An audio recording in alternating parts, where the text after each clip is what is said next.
الحمد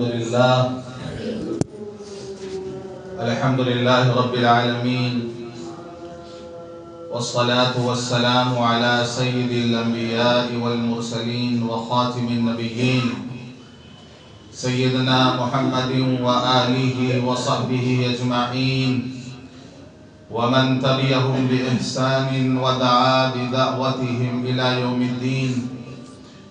أما بعد، أعوذ بالله من الشيطان الرجيم. بسم الله الرحمن الرحيم. يسألك الناس عن الساعة قل إنما علمها عند الله وما يدريك لعل الساعة تكون قريبا. صدق الله العظيم. اللهم صل على محمد وعلى آل محمد وبارك وسلم. محترم بزرگوں، دوستوں اور دینی بھائیوں، اللہ تعالیٰ نے اس دنیا کو ایک خاص وقت تک کے لیے آباد کیا ہے. ایک وقت ایسا ضرور آنے والا ہے جب دنیا کی ساری رونق سیکنڈوں میں ختم ہو جائے گی اور نظام کائنات لپیٹ دیا جائے گا. ایمان کے بنیادی عقائد میں قیامت اور آخرت کے دن پر ایمان لانا بھی ضروری ہے. جیسے گزشتہ جمعے کو آپ حدیث میں سن چکے ہیں، قیامت کے تعلق سے کہ حضرت جبریل علیہ السلام تشریف لائے اور انہوں نے حضور پاک صلی اللہ علیہ وسلم سے قیامت کے متعلق پوچھا تھا کہ قیامت کب آئے گی.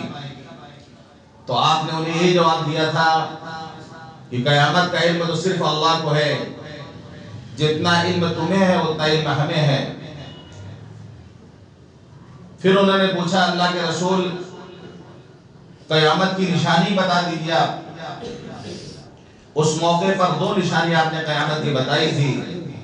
ایک وقت آئے گا باندیاں اپنی مالکن کو جنیں گی، یعنی بیٹیاں ماں پر حکومت کریں گی اس دور میں، اور ننگے پیر ننگے بدن چرواہے اونچی اونچی بلڈنگیں بنا کر فخر کر رہے ہوں گے. تو اس کے علاوہ بھی قیامت کی نشانیاں ہیں. قیامت کی نشانیاں دو طرح کی ہیں. ایک تو وہ ہیں جو معاشرے میں پھیل جائیں گی، وہ برائیاں جو معاشرے میں پھیلیں گی، اور دوسری علامت اور نشانیاں وہ ہیں جو بالکل قیامت کے قریب ظاہر ہوں گی، اور پھر اس کے بعد زیادہ مہلت نہیں ملے گی، قیامت آ جائے گی. ترمذی شریف میں قیامت کے تذکرے میں ایک حدیث آئی ہے جس کے راوی حضرت علی بن ابی طالب رضی اللہ عنہ. وہ کہتے ہیں کہ جناب محمد رسول اللہ صلی اللہ علیہ وسلم نے ارشاد فرمایا اذا فعلت امتی 15 خصلة حل بها البلاء قیل یا رسول اللہ وما ہی. آپ نے فرمایا جب میری امت یہ 15 کام کرے گی تو بلا مصیبت آفت پریشانی نازل ہوگی ان کے اوپر. قیامت کی نشانیوں میں بھی آپ نے بتائی کہ وقت آئے گا کہ جب میری امت یہ کام کرنے لگے گی تو مصیبت میں گرفتار ہو جائے گی، بلا کا نزول ہوگا، پے در پہ بلاؤں کا نزول ہوگا، آفتوں کا نزول ہوگا. سوال کیا گیا وما ہی یا رسول اللہ، اللہ کے رسول وہ 5 باتیں کیا ہیں؟ تو آپ نے فرمایا اذا كان المغنم دولا، جب غنیمت کو کے مال کو اپنا مال سمجھا جانے لگے. جب جنگ ہوتی تھی تو جو فوج سامنے والی ہار جاتی تھی، سامان چھوڑ کر جو بھاگتی تھی، وہ اس کو جو مال ملتا تھا اس کو کہتے ہیں مال غنیمت. وہ مسلمانوں کے درمیان تقسیم کیا جاتا تھا. تقسیم سے پہلے کسی کو اجازت نہیں تھی کہ کوئی سامان اٹھا کے رکھ لے. یہ نہیں کہ جس کے ہاتھ میں جو آیا اٹھا کے رکھ لیا، وہ اکٹھا ہو کر کے پھر تقسیم ہوتا تھا. تو آپ نے فرمایا تو ابھی تو یہ ہو رہا، لیکن جب مال غنیمت کو ذاتی مال سمجھنے لگے، حکمراں اس کو استعمال کرنے لگے، جو عہدوں پر بیٹھے ہیں جو لوگ، وہ اس کو استعمال کرنے لگے، اپنے باپ کا مال اس کو سمجھنے لگے، ذاتی مال سمجھنے لگے اس کو، تو مال غنیمت جو ہے بہت سی چیزیں لوٹ لو، مال غنیمت ہے، غنیمت کا مال لوٹ لو، عام طور پہ ہمارے محاورہ بھی ہے، ارے غنیمت کا مال لوٹ لو۔ بخاری شریف میں 3 جگہ یہ حدیث آئی ہے۔ ایک شخص تھا جو حضور صلی اللہ علیہ وسلم کی خدمت کرتا تھا غزوہ خیبر کے موقع پر، جب واپسی ہو رہی تھی خیبر سے، ایک مقام پر پڑاؤ ڈالا گیا، تو وہ حضور صلی اللہ علیہ وسلم کی سواری ایک کجاوت درست کر رہا تھا، ایک تیر اس کو آگے لگا، تیر لگا، وہ مر گیا۔ صحابہ نے کہا حنی اللہ لہ الجنہ، مبارک ہو اس کو جنت مبارک ہو۔ اللہ کے رسول صلی اللہ علیہ وسلم فرمایا نہیں، قسم ہے اس ذات کی جس سے قبضے میری جان ہے، اس نے خیبر کے مال غنیمت میں سے جو چادر چھپا دی تھی وہ جہنم کی آگ بن کے اس کو بھڑک رہی ہے۔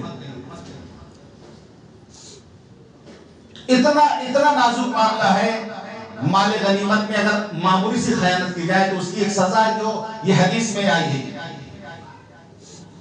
تو فرمایا کہ مال غنیمت کو ذاتی مال سمجھا جائے، وَالْأَمَانَةُ مَغْنَمًا، امانت کو لوٹ کا مال سمجھا جائے، امانت میں خیانت کی جائے، کوئی امانت ہمارے پاس رکھ دے، اب واپس اس کو نہیں مل رہا ہے، پورا مال غائب، ادھر سے لیا ادھر سے پورا مال غائب، یعنی بے ایمانیاں ہو جائے، خیانت کرنے لگے لوگ، امانت میں خیانت ہونے لگے، اس کو لوٹ کا مال سمجھیں۔ بہت سے ایسے فنڈ ہوتے ہیں جہاں پر قوم کا خزانہ جمع ہوتا ہے، عوام کا چندہ اکٹھا ہوتا ہے، بہت سی جماعتیں ہوتی ہیں، بہت سی تنظیمیں ہوتی ہیں، مدارس میں ہوتا ہے۔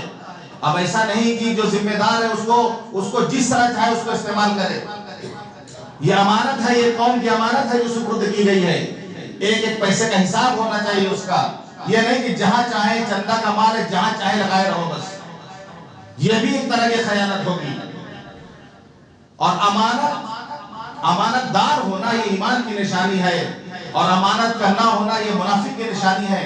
اللہ کے رسول نے صاحب فرمایا لا ایمان لمن لا امانت لا، لا ایمان لمن لا امانت لا، اس کے پاس ایمان نہیں جس کے اندر امانت داری نہیں، جس کے اندر امانت داری نہیں اس کے پاس ایمان نہیں۔ ولا دین لمن لا عہد لا، جو وعدے کی پابندی نہ کرتا ہو، عہد کی پابندی نہ کرتا، اس کے پاس دین نہیں ہے۔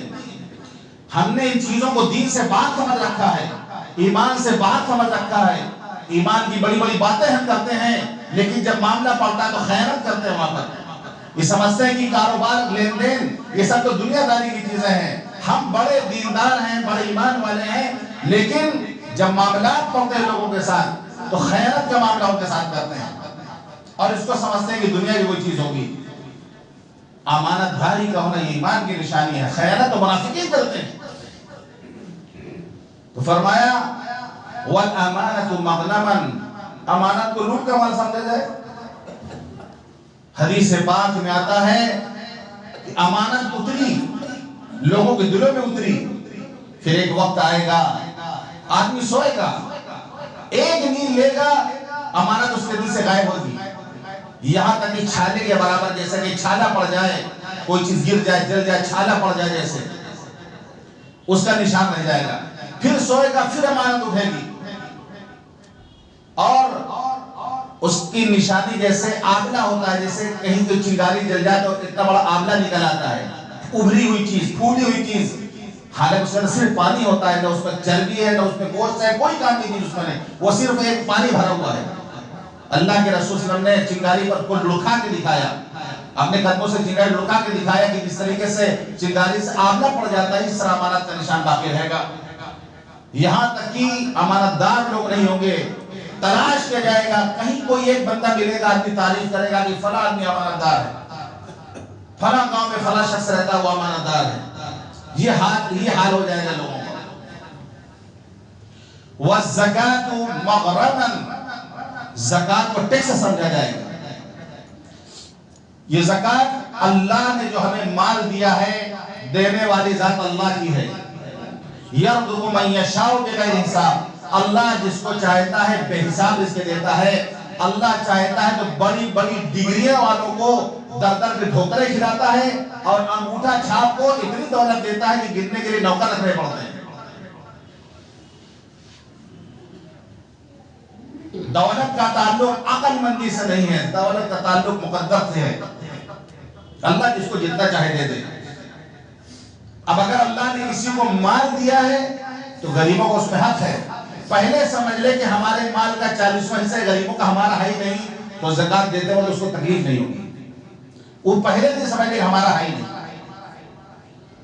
لیکن جو لوگ سارا مال سمجھتے ہیں کہ بڑی محنت سے ہم نے کمایا ہے، ہم کیوں اس کی زکات نکالیں، اور نکالتے ہیں تو جان نکل جاتی ہے ان کی. یعنی گویا ایک بہت بڑا بھاری کو ٹیکس ادا کرے گورنمنٹ کو، حکومت کو ٹیکس دے رہے ہیں زکات کو.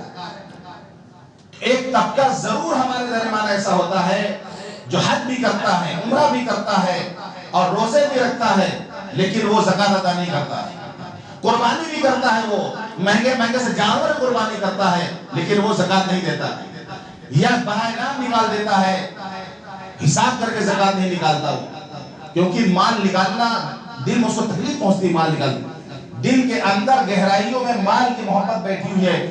اسی محبت، مال کی محبت نکالنے کے لیے زکات ہے کہ زکات ان سے لو تاکہ ان کا دل کا تزکیہ ہو. خذ من اموالہم تزکیہم، یعنی ان سے ان کا مال لو تاکہ ان کا تزکیہ ہو. اور حساب بتا دیا گیا، تاخذ من اغنیائہم وترد الی فقرائہم، مالداروں سے دیا جائے گا، غریبوں کو تقسیم کر دیا جائے گا. لیکن وقت آئے گا کہ آدمی ٹیکس سمجھے گا، یعنی زکات کو سوچے گا بوجھ ہے، بس اس کو کہاں سے دینا، کسی طریقے سے بوجھ جب سمجھنے لگے لوگ زکات کو. وَأَطَاعَ الرَّجُلُ زَوْجَتَهُ، جب آدمی اپنی بیوی کی اطاعت اور فرما برداری کرنے لگے. وَأَطَاعَ أُمَّهُ، اور اپنی ماں کی نافرمانی کرنے لگے. اس میں تو زیادہ کہنے ضرورت نہیں ہے کہ آدمی اپنی بیوی کی بات مانے، بیوی کی اطاعت کرے، ماں کی نافرمانی کرے. ماں اور بیوی کا معاملہ جب آئے تو بیوی کا پارٹ لے، وہ ماں کے ساتھ بدسلوکی کرے. بہت سارے گھروں میں ایسا ہوتا ہے کہ شادی کے بعد سے گھر کا ماحول جہنم بن جاتا ہے. پہلے بڑے سکون کے ساتھ سب رہتے تھے، بہت اطمینان کے ساتھ رہتے تھے، بیٹا بھی، بیٹی بھی، ماں باپ بہت سکون کے ساتھ رہتے تھے. لیکن ایک نئی چیز جب گھر میں آئی، اس کے آنے بعد اتنی دشمنیاں ہوئی کہ سلام دعا بند، کھانا پینا بند، دیواریں اڑ گئیں، بٹوارا ہو گیا. نئی چیز سے اضافہ کیا اضافہ ہو گیا؟ پہلے بھی وہی گھر تھا، وہی لوگ تھے. بڑی کیا تھی اس گھر کے اندر؟ ایک دلہن بڑی اس گھر کے اندر، ایک بیوی آئی ہے نئی اس گھر کے اندر، اور پورا جہنم بن گیا ان کا گھر. تو بیوی کی آدمی بات مانے اور ماں کی نافرمانی کرے. ایک ساس بہو میں جھگڑا ہوا. انسان کی سائیکلوجی جو ہے کمزوری بتا رہے ہیں یہاں پر. ساس بہو میں جھگڑا ہوا، ماں نے کہا کہ ہمارا بیٹا آئے گا تو اس سے تمہاری شکایت کریں گے. بہو نے کہا جائیے ہم کچھ شکایت کریں گے آپ کی. بہو نے جملہ کہا اس وقت، تم کھڑے کھڑے کہو گی، ہم پڑے پڑے کہیں گے. تم کھڑے کھڑے شکایت کرو گی، ہم تو پڑے پڑے شکایت کریں گے. بستر پر جو لیٹ کے جو رات میں جو باتیں ہوتی ہیں نا، وہ بہت خطرناک ہوتی ہیں. ماں تو نہیں کر سکتی وہ بات، ماں تو بیٹے سے کھڑے کھڑے بات کر سکتی ہے، لیکن جو تنہائی میں جو بستر پر لیٹ کے جو باتیں ہوتی ہیں، جو کانفرنس ہوتی ہے، وہ ڈینجر ہوتی ہے. اس وقت جو ہے بلیک میل شوہر کیا جاتا ہے. وہی وقت ہوتا ہے شوہر پورا فل محبت کے موڈ میں ہوتا ہے، اور بیوی اس کو جو شیشے میں اتار لیتی پورا. بس وہ جملہ جو بہو نے کہا کہ تم کھڑے کھڑے کہو کہ ہم پڑے پڑے کہیں گے، ہماری سنے گا تمہاری تھوڑی سنے گا. تو معاملہ یہاں پر یہی ہے کہ شادی کے بعد ماں باپ سے کوئی اس کو ذاتی فائدہ نہیں ہوتا ہے، بیوی سے اس کو فائدہ اٹھانا ہوتا ہے. اس لیے بیوی کی بات زیادہ مانتا ہے. ماں باپ کو چھوڑنے سے تیار ہو جاتا ہے، گھر الگ لے لیتا ہے، ماں باپ کو چھوڑ دیتا ہے، ماں باپ سے تعلقات ختم کر لیتا ہے بیوی کی وجہ سے۔ سب ایسا نہیں کرتے ہیں، لیکن یہ طبقہ ہے ہمارے درمیان ایسا کرتا ہے، یہاں تک کہ بیوی کی وجہ سے والدین کو گھر سے لوگوں نے نکالا ہے۔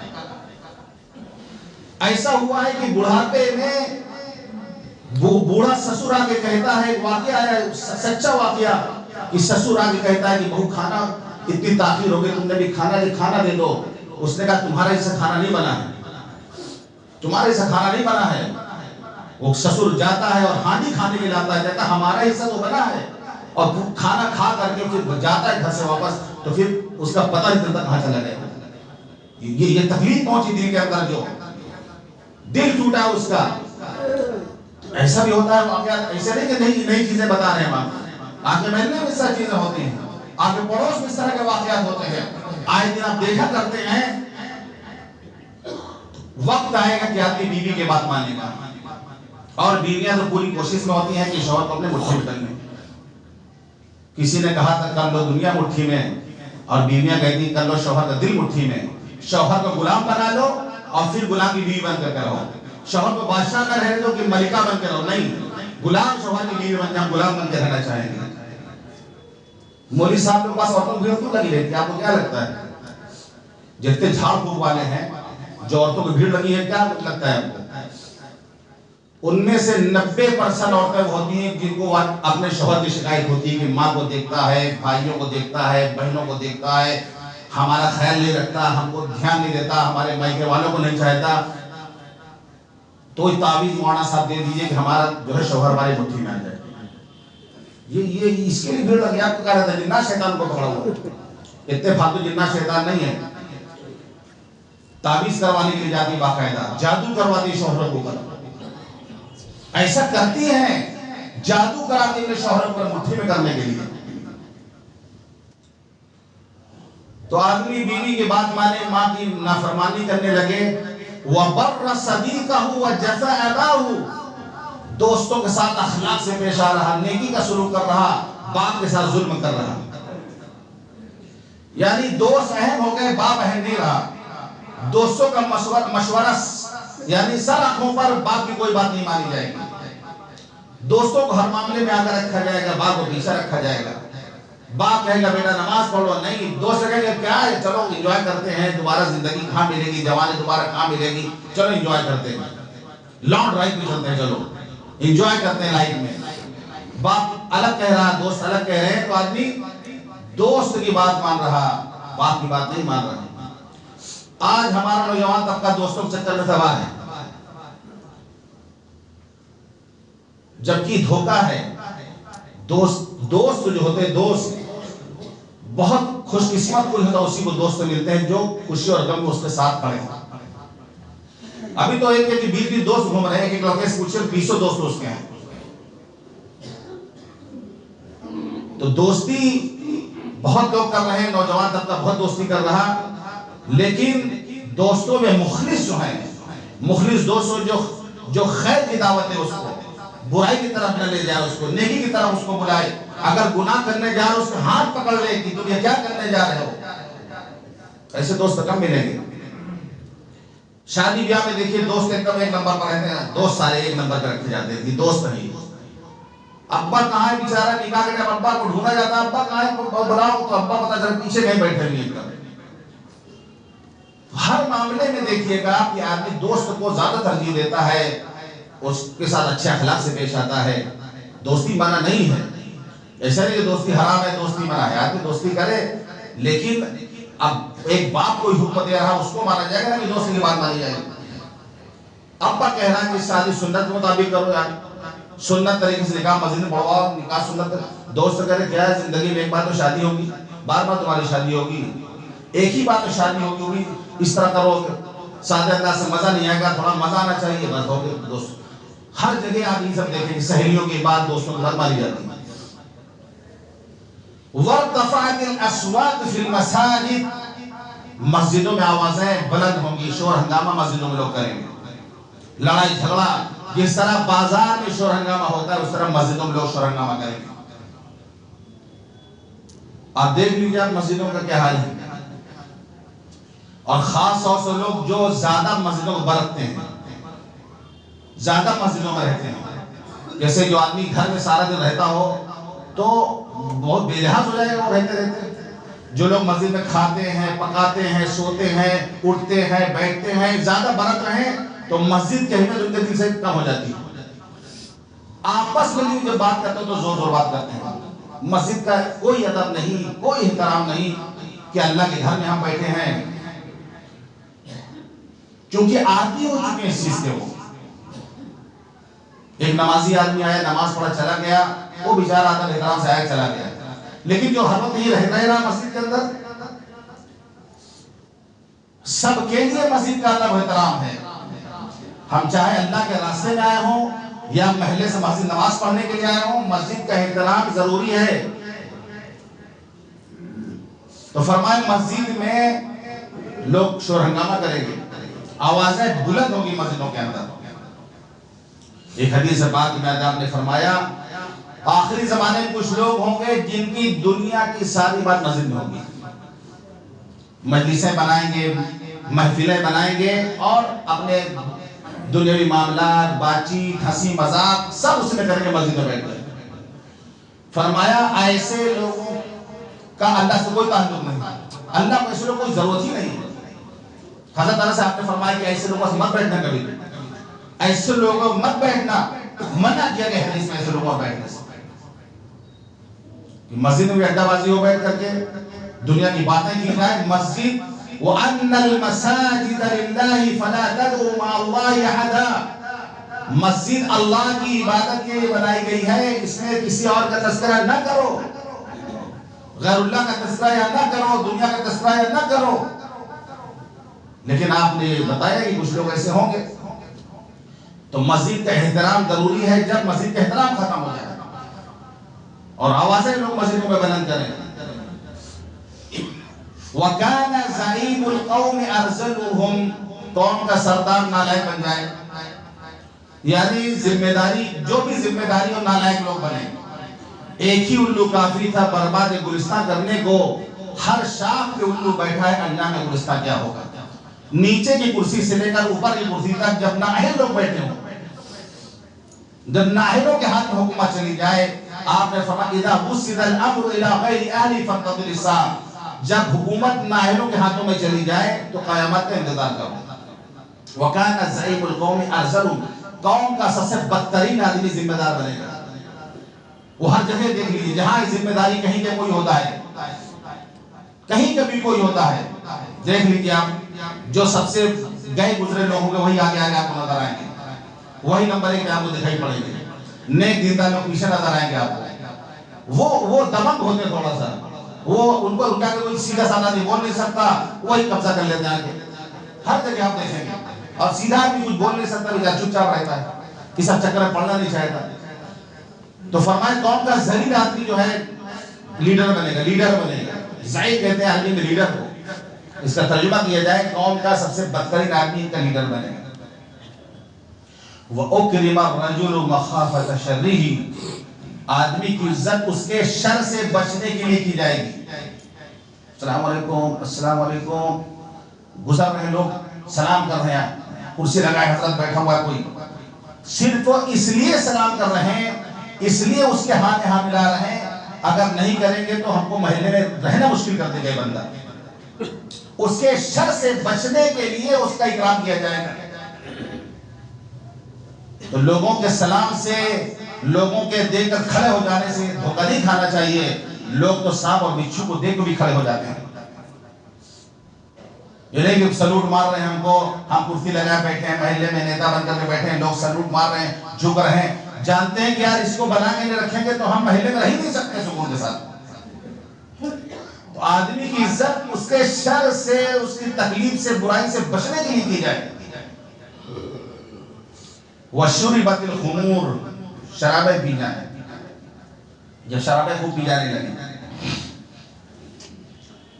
پہلے بھی مسلمان بہت پیتا تھا کلکتہ شہر میں، اور آج مسلمان خوب پیتا ہے. ابھی تو سن رہے شراب چھوڑی، ابھی تو ٹیبلیٹ نکلے، ٹیبلیٹ نکلی ہیں، ٹیبلیٹ مسلمان بیچ رہے ہیں، مسلمان کھا رہے ہیں. آپ کی اس محلے کی بات کر رہا ہوں. آپ اس محلے میں نشے کا کاروبار مسلمان کر رہا، مسلمان استعمال کر رہا ہے، بیچ گرا مسلمان، خرید رہا مسلمان، تباہ ہے نوجوان طبقہ، نشے میں تباہ ہے۔ ایک ہمارے شہر رائے بریلی سے ایک بزرگ آپ کے یہاں آئے تھے، آپ کے شہر کلکتہ آئے تھے، حج کرنے جا رہے تھے یہاں سے، حضرت سید احمد شہید رحمۃ اللہ علیہ، انگریزوں کا زمانہ تھا، کلکتہ میں ان کا قیام 1 مہینہ رہا تقریباً۔ باد بہاری آ گئی تھی، توبہ کی بہار آ گئی تھی، ایک دن میں ہزاروں لوگ اٹھا کے توبہ کرتے تھے آ کر۔ شراب پینا لوگوں نے چھوڑ دیا، توبہ کر لیا حضرت کے ہاتھ پر، یہاں تک کہ ٹھیکیداروں نے انگریز حکومت سے شکایت کی کہ رائے بریلی سے بزرگ آئے سید احمد شہید، پورا کلکتہ ان کے ہاتھ میں توبہ کر لیا ہے، کوئی شرابی نہیں پی رہا، شراب نہیں بک رہی، ہم ٹیکس سے کہاں سے دیں گے؟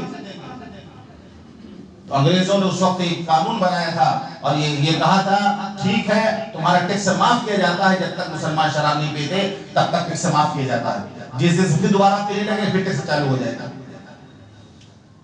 یہ وقت کلکتہ میں گزر چکا ہے، آپ کے شہر پہ توبہ کر لیا تھا لوگوں نے، کوئی شراب نہیں پیتا۔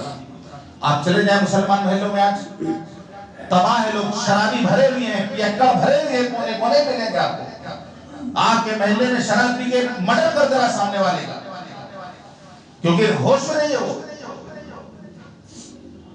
تو شربت الخمور، شرابیں پی جائیں گی، لبس الحریر، ریشم کا کپڑا مرد پہنیں گے، ریشم کا کپڑا عورتوں کے لیے، مردوں کے لیے جنت میں ہے۔ ہمارے دنیا میں ریشم اور سونا حرام ہے، اللہ نے فرمایا ریشم اور سونا اس امت کے مردوں کے لیے حرام کیا گیا، عورتوں کے لیے حلال کیا گیا۔ ابھی آپ شادی میں دیکھیں گے مردوں کو سونے کی انگوٹھی دی جاتی ہے، کیوں دیتے ہیں لوگ مردوں کو سونا؟ ہمیں صرف اجازت ہے ہم چاندی کی انگوٹھی پہن سکتے ہیں، زیورات تو عورتوں کے لیے، بننا سنورنا عورتوں کو ہے۔ یہ نوجوان جو سونے کا زنجیر گلے میں ڈال کر سونے کا انگوٹھی پہن کے کیا عورت بننا چاہتے ہیں؟ یہ نسوانیت دکھانا چاہتے ہیں، یہ کہ ہم دوسرے جینڈر بننا چاہتے ہیں۔ حرام ہے، حرام سونا۔ اور شادی میں شاید کوئی شادی ایسی ہوتی ہو کہ دلہا کو سونے کا انگوٹھی نہ دی جاتی ہو، شاید کوئی ایسا نکاح ہوتا، کوئی ایسی شادی ہوتی ہو جس میں دلہے کو سونے کا زیور نہ دیا جاتا۔ ارے بیوی استعمال کر تو بیوی استعمال کرنے جا رہا، عورت کو انگوٹھی تو نہ بنا کے اس کو، مردوں نے انگوٹھی کو بنا کے دے رہے ہیں۔ آج نکاح دلہا پہنے گا نہیں تو کم از کم دلہا بنے گا تو پہنے کا ہی ہو، نہیں تو دوسرے ولیمہ میں تو پہنے کا ہی ہو ایک دن کے لیے۔ حرام کاری میں یہ حرام کام کرے گا، وہ حرام ہے ہمارے لیے، ریشم حرام ہے، سونا حرام ہے۔ وَاتُّخِذَتِ الْمَعَازِفُ وَالْقِيَادُ وَالْمَعَازِفُ، گانے والیاں رکھی جائیں گی، گانے بجانے کا سامان رکھا جائے گا۔ پہلے گانے والیاں آتی تھیں، ابھی تو ضرورت نہیں، گھر میں ٹی وی ہے اس میں ایسی سب گانے والیاں آ جاتی ہیں، نہیں تو موبائل ہے اس میں گانے والیاں ہیں، اور گھر میں گانے بجانے گٹار ہے، سارنگی ہے، اور ڈرم ہے، اور کیا کیا نام ہے اس کا جو بجانے کا جو سامان ہوتا ہے، ڈھول تماشا جو بھی ہے، حرام ہے گانا بجانا ہمارے لیے۔ یعنی گانا بجانا ڈھول تاشے تو منع ہے، گانے بجے تو برا ہے، اللہ رسول کے نام پہ قوالی بن جائے تو حلال ہے اس کا سننا، اس کا بجانا جائز ہو گیا۔ یہ تو اور بڑی توہین ہے اللہ رسول کی کہ جس اللہ اور رسول نے حرام قرار دیا اسی کا نام لے کے بجائے جائے، اور مسلمان محلوں میں اس کو بجا کے لوگوں کو سنایا جائے، اور کوئی منع کرنے والا نہیں، کوئی ٹوکنے والا نہیں، کم از کم ان کو علماء ہی ان کو منع کریں گے کہ یہ غلط کر رہے تم۔ گانے بجانے کا سامان یہی تو حرام ہے، ورنہ تو غزل دکھا لی، وہ میر تقی میر کی غزل ہے، وہ فلاں کی غزل ہے، وہ غالب کی غزل ہے، اسی کو گانا بجانا، ڈھول بجانے ساتھ تو گانا ہو گیا۔ اگر انسان ایسی غزل گن رہا ہے تو گناہ نہیں اس کو پر پڑے گا، ایک غزل ہے وہ تو پڑھ رہا ہے۔ اللہ رسول کے نام لے کر ڈھول بجائے جائے، سارنگی بجائی جائے، میوزک بجائی جائے، یہی تو حرام ہے۔ تو فرمایا کہ جب اس سامان کی فراوانی ہو جائے، گانے والیاں رکھی جائیں، وَلَعَنَ آخِرُ هَذِهِ الْأُمَّةِ أَوَّلَهَا، اس امت کا آخر والا طبقہ پہلے والوں پر لعنت ملامت کرنے لگے۔ بعد میں جو لوگ آئے پہلے والوں پر لعنت کرنے لگے، دین وہ نہیں سمجھے تھے، حدیث ان کو نہیں سمجھ آئی تھی، ہم 1400 سال بعد حدیث سمجھ رہے ہیں۔ یہ دیکھو بخاری میں لکھا ہے، مسلم میں لکھا ہے، امام ابو حنیفہ کیا معلوم تھا؟ امام شافعی کو کچھ نہیں معلوم تھا۔ لعنت کریں کہ صحابہ کرام سے بھی غلطی ہوئی اور یہ تراویح کی نہیں 3 رکعت ہم کو نہیں معلوم تھا، ہم کو زیادہ معلوم ہوا ہے۔ یعنی بعد میں آنے والے لوگ پہلے والوں کو لعن طعن کریں گے کہ ان کو زیادہ علم نہیں تھا، ہم کو زیادہ معلومات ہے۔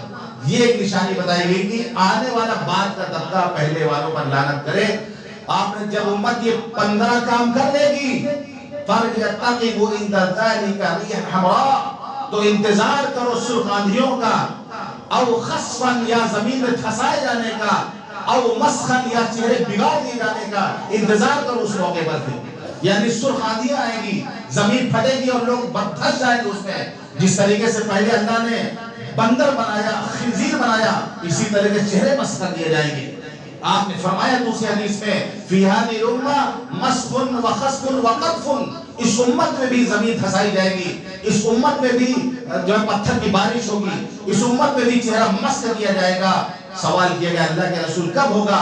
آپ نے فرمایا اذا ظہرت القیال والمعازف وشربت الخمور، جب گانے والیاں رکھی جائیں گی، گانے بجانے کے سامان رکھے جائیں گے، شرابیں عام ہو جائیں گی، اس وقت یہ ہوگا۔ جو نشانیاں ہیں خبردار کرنے کے لیے اللہ کے رسول صلی اللہ علیہ وسلم یہ تعلیم دی ہے، قیامت کی نشانیوں میں سے یہ 15 نشانیاں جو بیان کی گئی ہیں، ہم جن سے بچ سکتے ہیں ہم کو بچنے کی پوری کوشش کرنی چاہیے۔ جن باتوں پر عمل کرنا ہے ان پر عمل کرنے کی ہمیں کوشش کرنی چاہیے۔ اللہ تعالی ہم سب کو کہنے اور سننے زیادہ عمل کرنے کی توفیق عطا فرمائے۔ وآخر دعوانا الحمدللہ رب العالمین۔